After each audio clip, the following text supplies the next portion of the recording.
Well, welcome everybody. Welcome back to another episode of the Fan-gard. My name is Mark, and I marched Santa Clara from 1997 to 2001.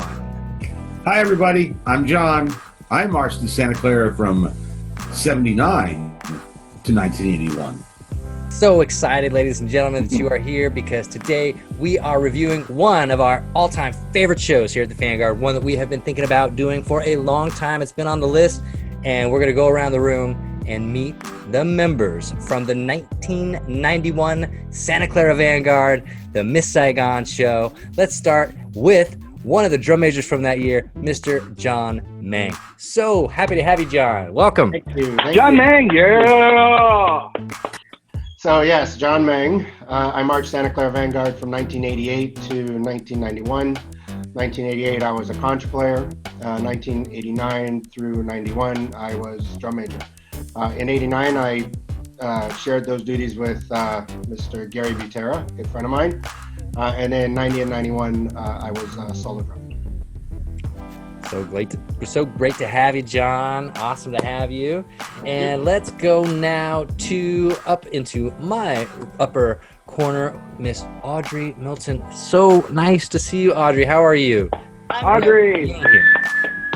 So my name is Audrey Milton. I marched Santa Clara Vanguard. I marched 1989 and 1991, and I was in the color guard. Couple of great years. Right. Thank you for being here. And let's go down now to Miss Gwendolyn. Miss Gwendolyn, nice to see you. Thank you so much for being here today. Thank you. Gwendo. Thank you for having me. I actually marched 89 through 92. I was one of two captains in 92. And additionally, I marched Velvet Nights in 88. That's where I actually saw Vanguard for the first time and knew that that was my core to be, and was thrilled to march. Good years. Great years. Thank you so much for being here, Gwen. And last but certainly not least, I believe this has got to be at least his third appearance on the Fan-gard. Oh, it's swag time. It's my swag goodness. time for Kurt. Oh my goodness. Is it time for a hat or a mug? Yeah, it's swag time for him. Yeah, it is. I don't know. He's Ladies earned and it. You mean I have to buy you guys clothes to be here? Ladies and gentlemen, so happy to welcome back Mr. Kurt Lohmiller. Thank you, Kurt, for being here once again.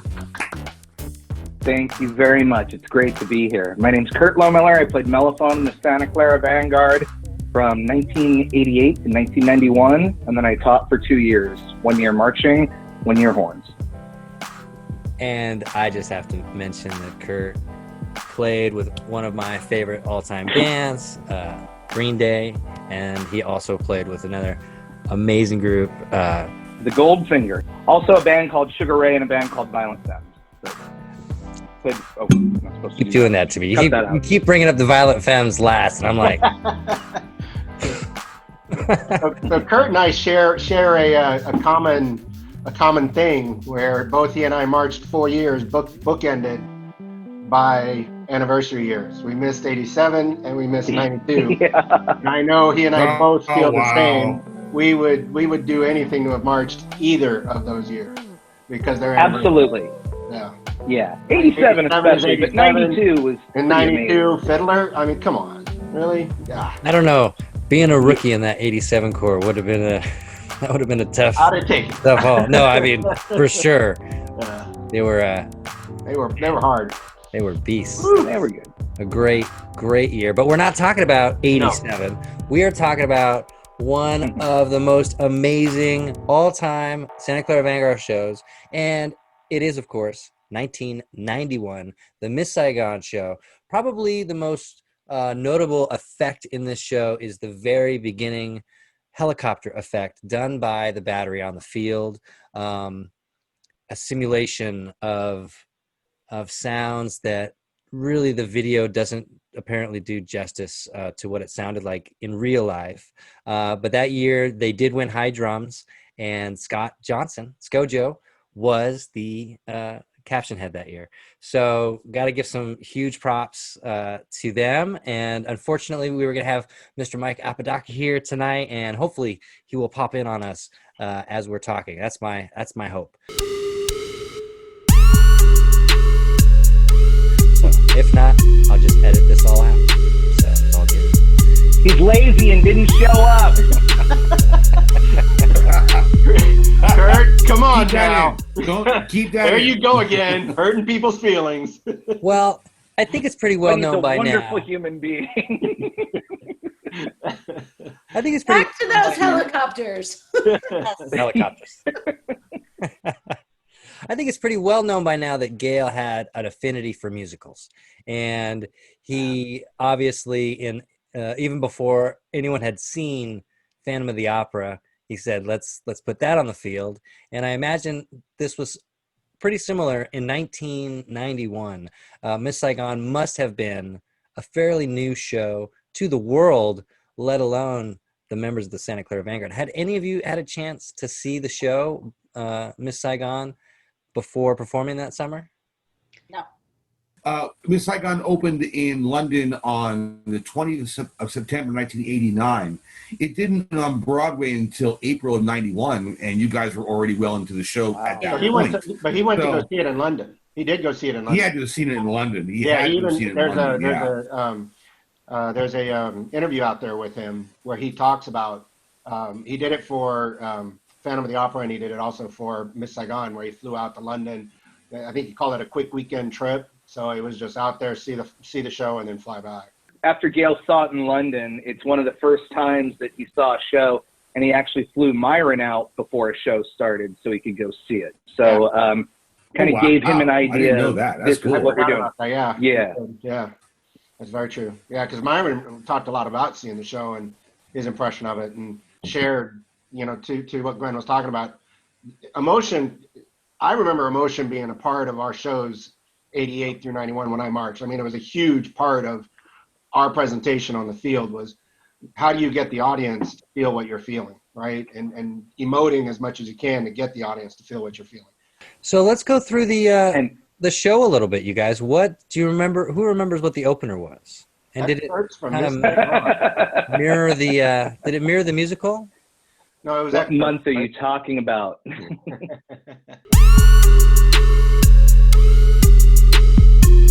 Yeah, exactly. The first opener was actually The Heat Is On in Saigon, but I know that didn't stick in the show. I think the actual opener ended up being What's This I Find. I think that's the actual opener. I imagine that there are some people watching the show right now who might know the 91 Vanguard show, but maybe have never seen Miss Saigon. Do we want to kind of go just real quick through the story? When it's okay, well, jumping around a little bit. First off, it's a story of Madame Butterfly, basically. So Miss Saigon, it's kind of a repeat on there. It's taken place during the Vietnam War. The composers and the librettists in the show were the same people that did Les Mis. So in case you don't know that, you got the same guys, all right? And this was their next thing. And Les Mis was huge. Obviously, we all know that. Right. The music it's very similar. The theme of Madame Butterfly is love and loss and, all the fun stuff like that. It takes place about a U.S. soldier and his love for a woman that he ends up not being with, goes back to the States. She follows him not very well, a.k.a. Madame Butterfly. So that's the story of Miss Saigon. Well, I think the thing I remember about the story, too, is that she has a son. And Right. Yes. That she has a child, and then she wants the best for that child in a war zone. And so she gives up her child, I believe, and if memory serves me correct, and she has to give up her child so that this child has the better life. And so I'm getting chills just thinking about it. Yeah, I know it's a heavy story. It's a heavy story. And there's it's a heavy story. I don't know if moment. you could do it today, to be honest with you, as far as trying to put it on the field today. I don't know.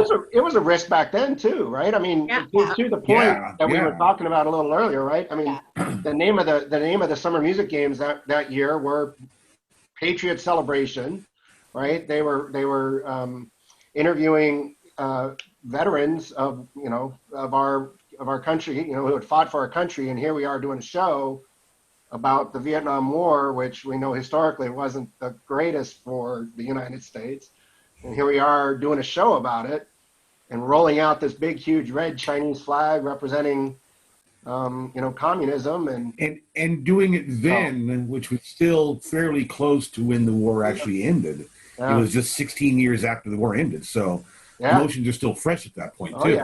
Yeah. Well, I ladies and gentlemen, if I can just for just 1 second, I love the conversation, but I have to introduce. Yes. I have to introduce the man who has just entered the room, and that is we've talked about this great drum effect already, but now we finally get to hear about it with a man who's got some actual knowledge behind it, and that is Mr.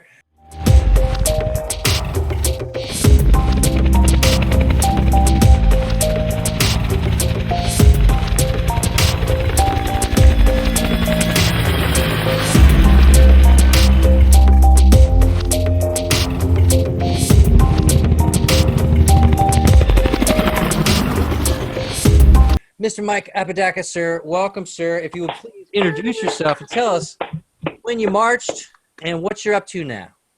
Okay, let me jump into this. I marched in the B Corps 87, 88, and 90, and then I marched in the A Corps for most of the summer in 89, and then I got hurt and blew my knee out and had to leave before Big Tour, and then I came back 91, 92, 93.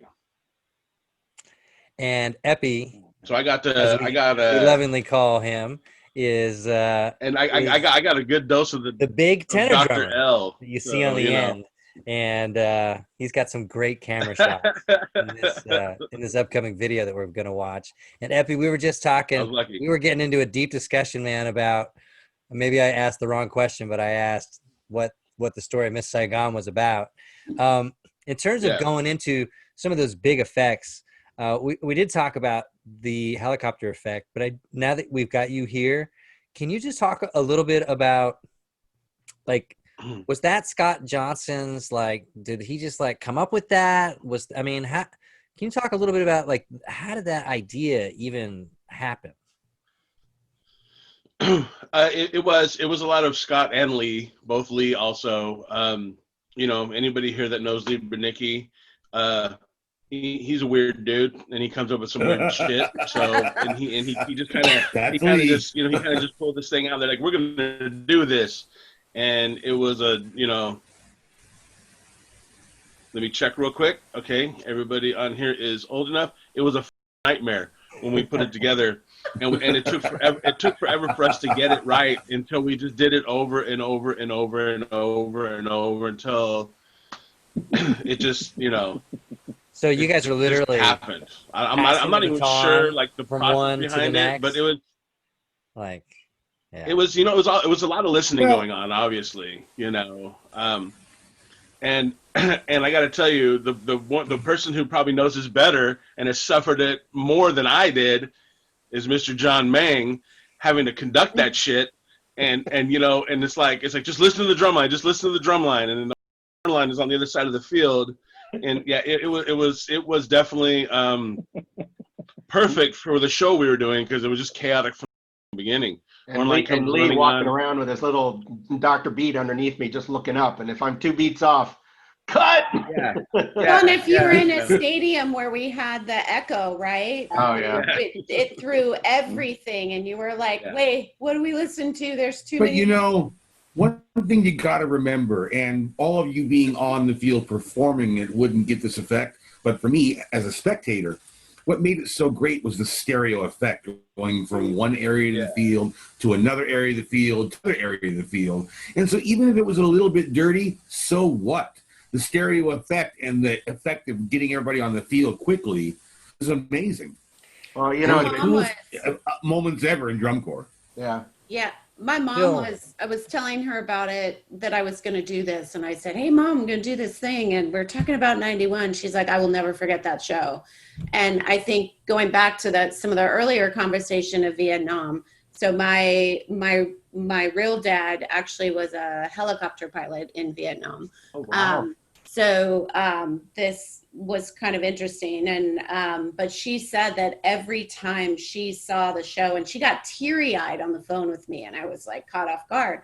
And she's like, every time I heard it, it reminded me of being on the base and always hearing the helicopters going. Wow. And so, Wow. you know, it does impact people in different ways. And you wouldn't have, I had no idea. She just told me this story for the first time. But, you know, those that intro, she says every time she hears it, she cries. One of the other really striking parts about this show, and it was just, you know, the moment when the napalm goes off.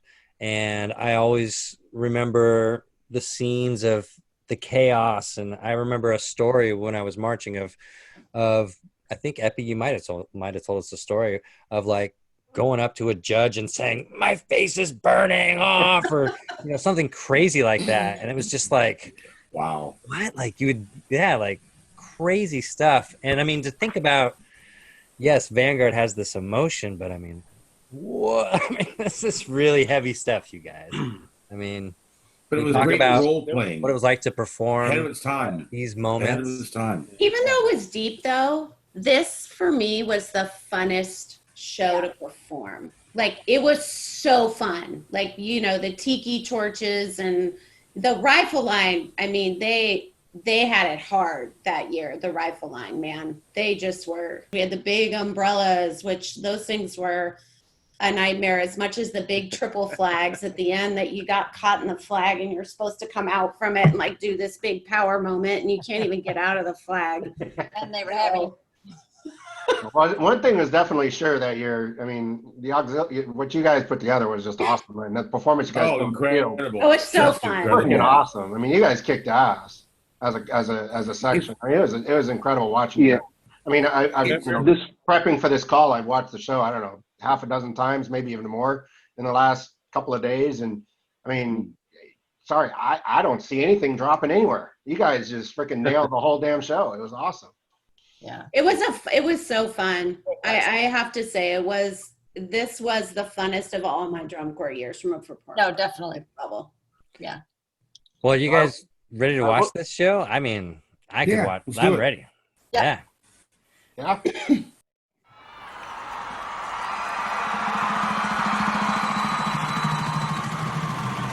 horn players running on the field. That's what you want at the beginning of a show, to be totally winded.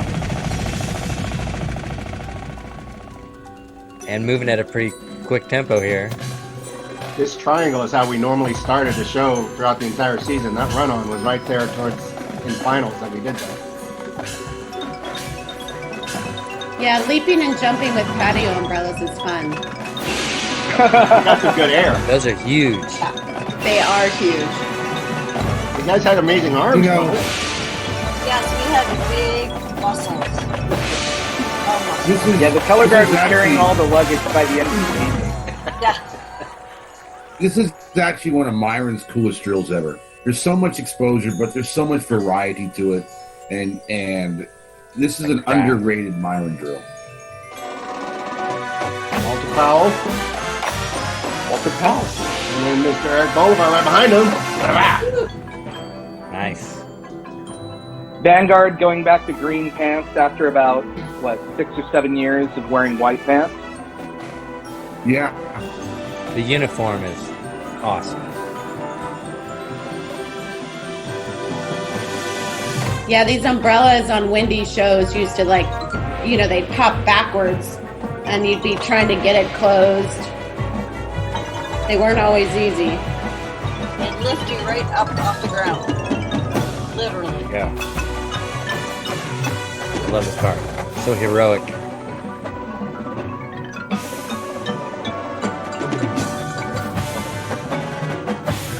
Baritone there. Brass. Crowd love this stop right here. Awesome. Great drumlet.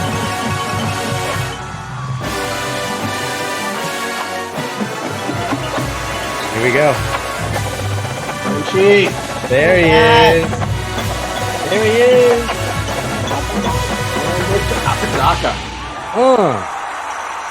God damn, I was so tired by this point in my life. So tired. That summer All right, kicked my Miss- ass. Rachel Romatz Palmer.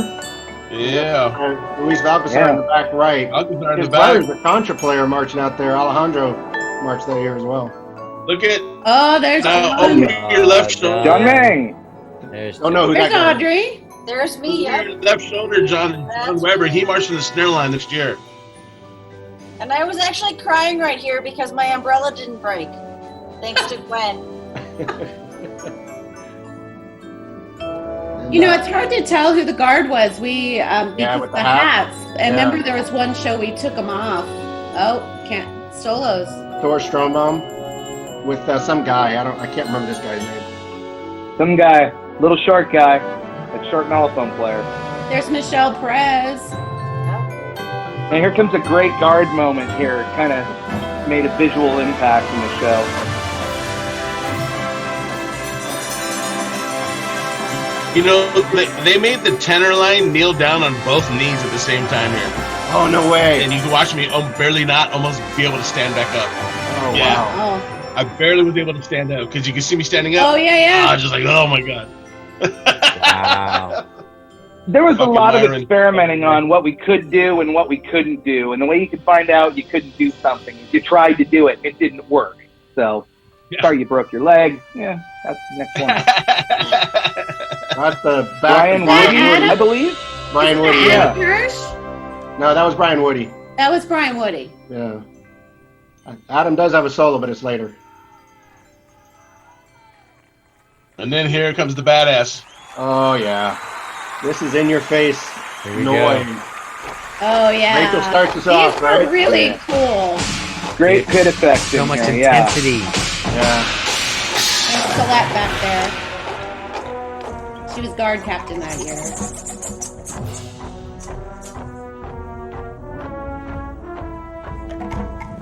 So there's a drum. If you watch the snares on the left of here, well, first we got to watch the rifles do this toss here. I think it's here. This line right here, boom. There's a picture of that somewhere. That's just where you got the Yeah. got it right down the line, and they're crab stepping it. It's awesome. There's Tiki's. Yeah. This was Remember so when fun. remember when Myron took the whole core off the field and made us watch the color guard perform this to show us how to Yeah. do this shit? I remember that. I Yeah. We were- Never forget that. Yeah. Yeah, this was an intense, like we were in this one. I think I'm in the back here. Yeah. I think this is my one moment. Nice. Well, this guard top coming up is pretty amazing. Never seen anything like it at this time. This was the heave the equipment moment. And nobody dropped That's whatever anything. comes There's to nothing dropped, right? I mean, you guys all kicked ass on it. Wow. All right, so this moment coming up, there's actually talk about it on the web with Keeley here. But if you notice in the back right, Jeff is trying to sneak some camera time here. I'm just saying. Oh, yeah, he always does that. He knows the camera is there. He has admitted it. I've seen it. On every app there is, on every 80s, 90s, Drum Corps Planet, you name it, he says something about that. This is such a. Well, if you get in the back of gorgeous Keeley moment Cam, here. you know you're gonna make the show. Yeah. So these leaves were really cool. The crowds loved the leaves, especially They this did. part. This right Oh, here. and they love this part right here. Like they Right. always would Yeah. go. The It was, opening. it was so We were simple. like, It was what? so simple, but it was so effective. Yeah. I Now, the remember. horns are I remember when Wes, they put it in the show, and they couldn't figure out why the audience was clapping. It's the first time you guys did that. Like, what's everybody clapping We were about? like, oh, we're doing is rotating. Yeah. Okay. So beautiful, though. Yeah, well, And the then horns this are moment facing coming up at backfield, the so we had end. absolutely no idea. right. And then this was another cool effect coming up. Oh yeah. With the ripple effect. Oh, so beautiful. And then all hell breaks loose. And we'll stake at the end. Oh, so great. And then here we are. Yeah. And then it gets intense again. The bombs are going off. Nothing like a 4.5 minute closer between what, 180 and 200 beats per minute. Didn't this take some time though? Because they were, I forget, we were just scattering and they were trying to do some things. There was a big to do about that section at one point. Well, getting Remember, everybody they had up to right at tone the it right down, time to Chris. They start. had to tone it down because it got too intense. And Mr. Woody again. Brian Woody. Brian Woody.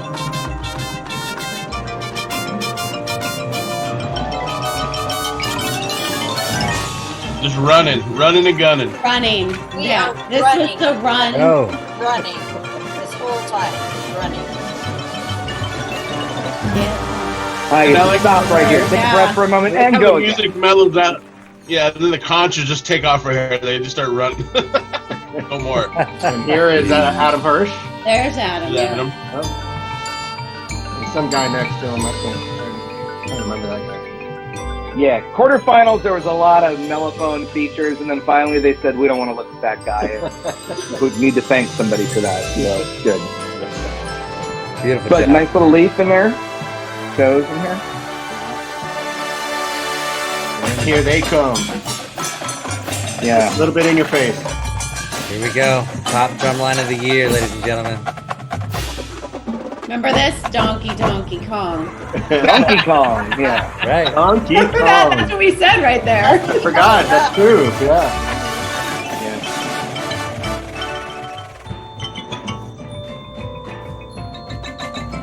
You guys are moving. Yeah, we're flying.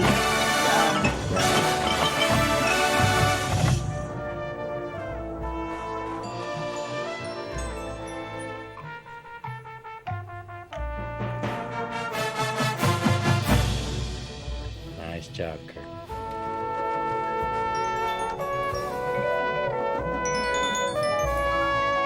Who's that guy? And I think that's John Marino in the background. Not to focus on Kurt so John much. Marino, yeah. Don't you flick your hat here? So I don't know if you remember, but half the horn line was playing right now. And then now the other half. And then, Oh, and then now we play together. I didn't. Cool effect. Yeah. That Oh, is. I never noticed that. Oh, here are these flags. These things were so heavy, so awkward. And in the wind, man. And you can see it actually, I think, in the video. Right here, Yeah, look. no. Like Right. you're fighting with Can't the get out from material. behind it. Yeah. Right here, that's Right here, that's Shannon. I think that's Shannon. That is Shannon. Puts it right Yeah. there on her foot. I'm too happy about that. All right, so I gotta say, coming up here, when the drum line starts coming forward, dude, Yeah. this is what 91 was all about for this drum line. Coming forward and displaying this V-Cell, XL, dude, Oh yeah. chills. Those flags and those were PVC pipes. Those were so heavy. Yeah. Look at how fast their hands are moving. Robert.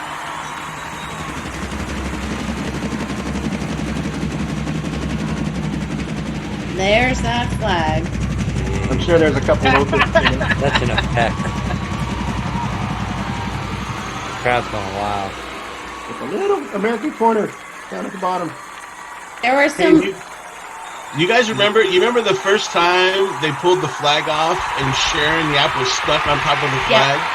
Yo, We yeah. were- they were all the way dragging across the her? field. Yeah. Remember when that happened? Yeah. Oh my! She got so burned. She got like a lot of rug rash and Oh, shit. that's right. I totally forgot. You guys, they dragged her along for a little while, a little Yeah, ways. she had all the got all the tear on her Turf leg. burn. Yeah. Turf burn. That's right. Yeah. Man, how many years has it been since 1991? Too many. Now you're making 29. us A lot. out and shit. Don't add them up. Come Yeah. on. Yeah, Don't go there. Almost 30 Oh, years, you really? Maybe they got guys. some extra You're hands we aging, can you're count with. aging us. That's You not know fair. what? You know what? You guys are For a young. show Uh-uh. that's almost 30 years old, that show stands up. I think it was ahead of its time. There. That's It was. It was. Yeah, and it was Great an show. age out year for what? Kurt, John, Audrey, Mike. You didn't age Yeah. out that year, did you? No. No. So yeah, we hadn't aged out. We had one more.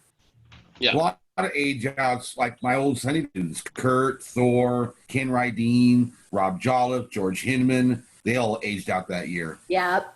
Yeah. That's a pretty big lineup of names there. Actually, you mentioned a name. I totally forgot. There was Ken Rydeen actually had a solo, but he didn't get any camera He time. did during the Yeah, but he didn't get any lead camera time, sequence. so we didn't Yeah, call him out. beautiful But yeah, he solo. had a That's solo. right. Yeah, Yeah. yeah. Mm.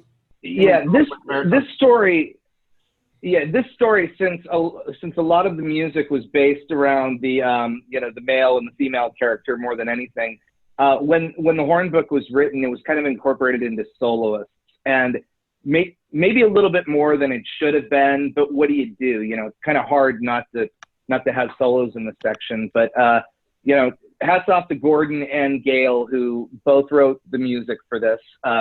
Gail pretty much wrote the ballads, I believe, in here, and Gordon wrote things like Fall of Saigon, I believe the opener. I think Gail did Sun and Moon.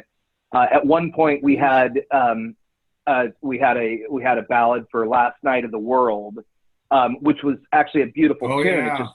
You weren't able to incorporate that in the show.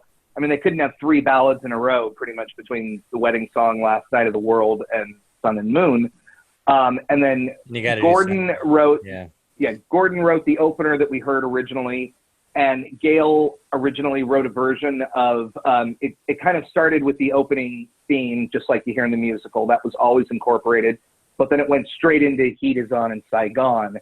And it's probably good it's probably good that camera phones weren't around at that time, because it would be a little embarrassing to try to explain the 91 horn line playing Heat Is On in Saigon, which was not good. It wasn't the brand. Those parking lot sessions at the hall. Oh my God. Yeah, I think if you look at Fanguard, I mean, there's a brand, right? So you have Coca-Cola, all these different brands, right? So if you look at Fanguard, I think of the Heat of Saigon. It just wasn't who we were as Fanguard. And no. I mean, Carmen, I felt like in some areas pushed that, envelope in 90 a little bit with us on, at the beginning with the horn line that year. That was a little weird. But I think it did, it wasn't who we were as a core. Well, and I think Miss Saigon was kind of put together of going back to, I don't want to say the Vanguard roots, but the last 3 years of Vanguard, of what worked and why. And really, more than anything, it was the general effect, which we obviously had in Phantom of the Opera, and we lost considerably in Carmen, because the 90 horn line, forgive me for saying this, the 90 horn line was much more talented than the 89 horn line, but you wouldn't know that by watching the show. So it was finally like, okay, let's make the design considerably better, because it's one thing. 90 was the execution was here and the design was here, and in 91, everything about the design was fantastic and the execution was great all the way around, with the exception of the horn line, which the horn line was far and away the weakest part of the show. I always thought if we had had one more young. week, I think we would have given Star a run for their money. I thought, personally. Wow. Okay. Bold statement. That's I don't think. I mean, Star of Indiana was incredible that year. They were something. They were something amazing. in a different league. Yeah, they had a good show.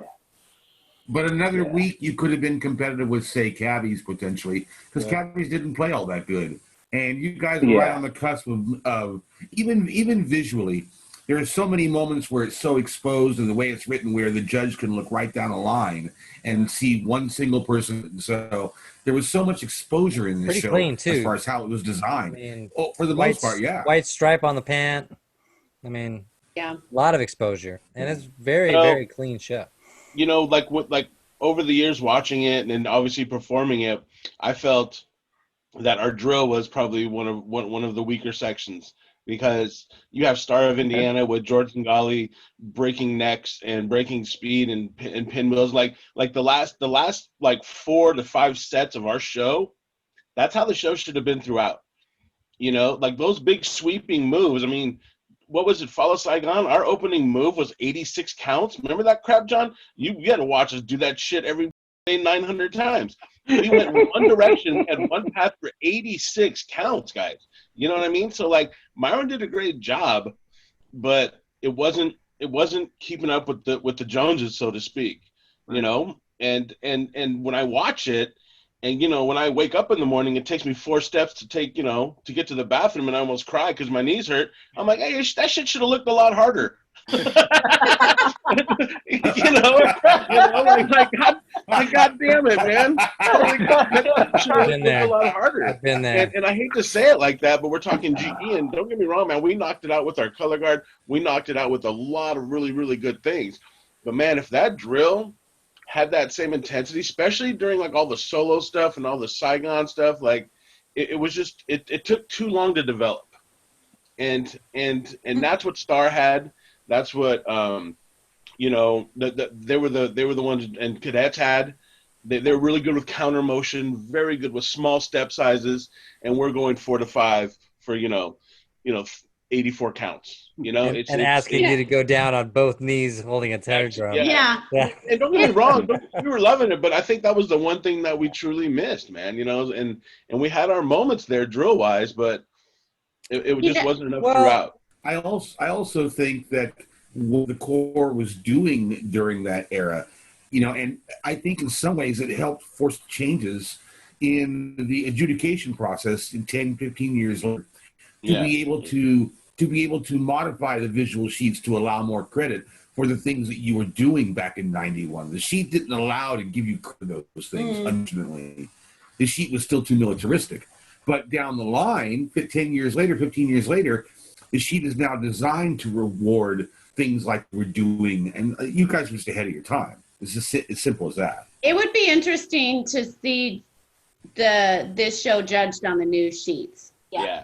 Agreed. Like if you could somehow do we're gonna do this 91 year all over again, just by video or whatever, and we're gonna judge it on these sheets. It would be interesting to see if it turns. You'd get so much more visual credit for all the role playing. I love that idea.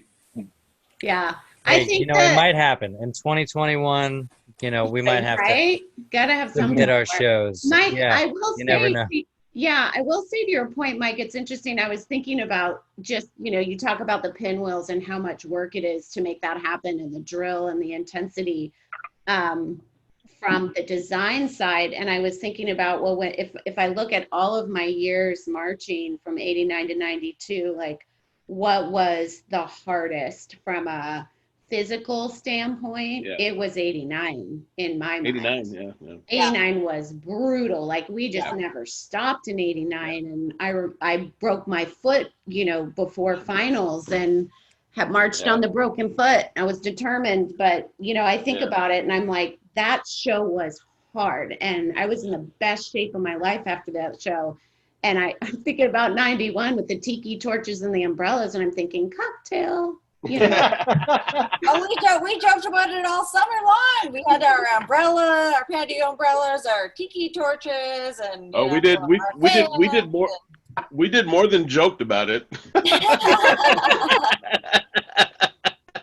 Epi, talk about this line, the winning drum line from 1991. There was definitely a dynamic. We had people from all over the world in there.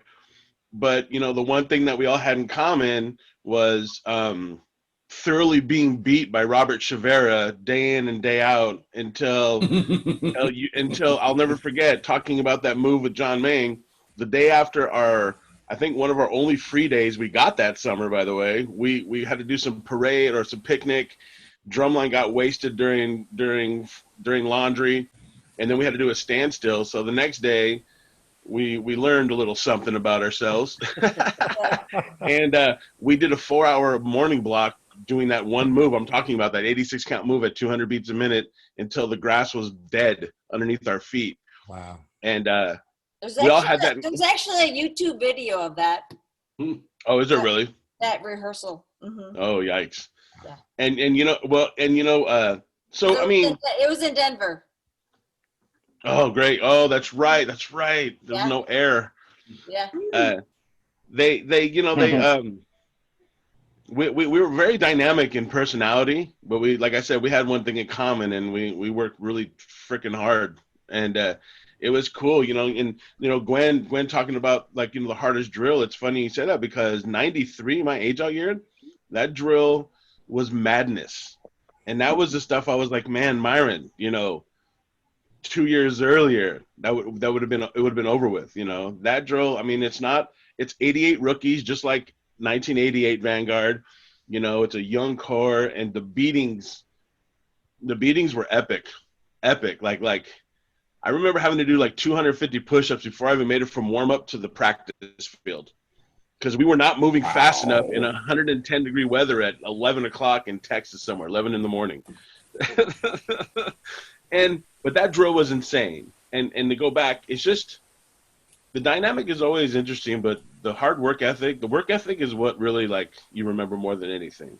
Yeah. And we all loved each other, even when we hated each other, and it was, it's, that's something, that's what you remember more than anything when it comes, like, what was that line like, or what was that group like? And it's just like, well, 91 never gave up, never stopped trying. We would read Vietnam, like the Life books. Vietnam would be sitting on our dinner table and shit like that when we're eating, so we're going through all these pictures and learning. We almost, if it wasn't for the opening thing that we did, that we had to do 800 times that morning, we were supposed to go to Arlington Cemetery, if I remember correctly, to go to a veterans cemetery. And we were really into the show.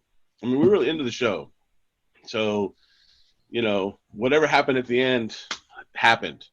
That wasn't the reason why we were doing it. That's for damn sure. But I remember, I think, what was the name of that truck driver? Remember the one that was in Vietnam?